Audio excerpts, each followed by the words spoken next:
দেখছেন বেঙ্গল ওয়াচ, নজরবন্দি আপনিও।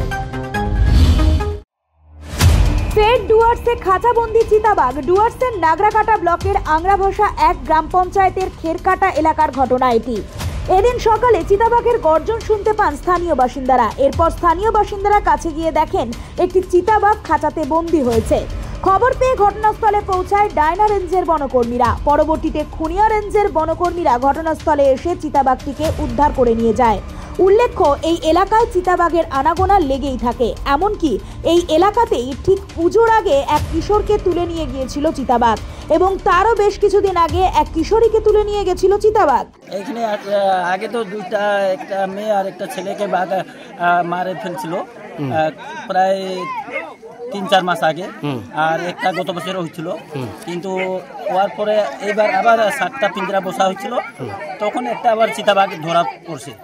তো ওয়ালবকে জানানো হয়েছে, ওয়ালব আসতেছে, ওয়ালব দিয়ে আমরা নিয়ে যাব। যে কারণে এলাকার বাসিন্দারা রীতিমতো আতঙ্কিত। বর্তমানে এই এলাকায় চিতাবাঘ ধরতে 7টি খাঁচা বসানো হয়েছে। তারই মধ্যে একটি খাঁচায় এদিন চিতাবাঘ বন্দী করা হয়। Bureau report, Bengal watch.